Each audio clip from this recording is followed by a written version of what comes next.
White step closer. That's good, right there. All right, quarterbacks coach, how is the position group looking, and how comfortable are you with DeAndre leading this team? We're looking good. We got three quarterbacks. We got DeAndre, we got Quentin Dormady, and we got Paxton Lynch that we brought in. He's probably only practiced 3 or 4 days with us because we had an ice storm for about 5 days and we were locked up in a hotel. So, yeah, they've come along real well. We'll have to wait and see how they play next weekend. What has this XFL experience been like? I know it's a little bit different than it was in years past. All the teams in one central area. How's that been going for you guys? Well, it's difficult for us, I guess. We have to bust like 45 minutes to practice every morning, so that's not easy. Some of the teams just walk out of the hotel across the street and they practice, but it is what it is. We'd much rather be practicing here in Orlando with the weather because we have to bundle up every damn morning. It is what it is, but we'll be excited to get back here in 2 weeks. To be able to be a part of a professional XFL team here in Orlando, just talk about that moment and this opportunity and experience. Well, when Coach Buckley called me about it, I was definitely excited about it. It's a great opportunity. You know, I've had opportunities to coach college ball, but college ball is a year-round deal, and if you want to watch your kids grow up, don't coach college ball. You have no chance of doing that. But I love X's and O's. I love scheming, and this is a good opportunity for me to do what I love, and that's coach football. And, you know, I coach the most important position in all the sports, and we got to play at a high level. I know you guys haven't stepped on the field yet, and it's early on, but what do you think fans can expect when the offense steps on the field? Well, we plan to throw it quite a bit. I mean, we're going to be balanced, but we're going to take our shots.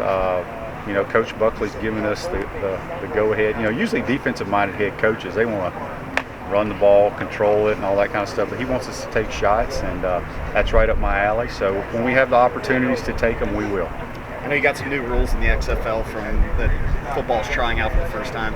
How's it been adapting to that and trying to work around that and learning all the new things? Well, offensively, we're just going to play football. Now, you got the 2, the 3, and the 5 point. All the I can't even remember it all. I just know you go from like the 5 and the 10-yard line, and you got plenty of plays for that. I mean, it's just like being in the red zone basically. But we've done studies on what happened in 2020. Hardly anybody went for it from the 10. So but you can be in a game because you have an opportunity to score 9 points on a possession. So we'll see how it goes, but it should be fun. You know, the kickoff rule is different. If you want to go on for an onside, you have a 4th and 15, things like that. And then there's a lot of unique penalties if you kick it out of bounds and things like that. So we got a pretty good punter, Johnny Townsend, who's from this area. That should be a pretty good weapon for us. Shane Matthews, this is Alan from the Allen Aaron Sports Talk Radio Show. Can you just talk about the diversity between the 3 quarterbacks and their style of play that you've noticed so far? Well, obviously Paxton Lynch is the only one that's been in the NFL, so he has some experience there. Played in the USFL last year. DeAndre's obviously played at Florida State for a little bit, went on and played in some other leagues. And then Quentin Dormady was at Tennessee and at Central Michigan. And I think he was at the Titans training camp for a year or 2. So they all have a little bit of different skill set, so to speak. So once Coach Buckley gives us the go of who it's going to be, we'll kind of cater the plan to them.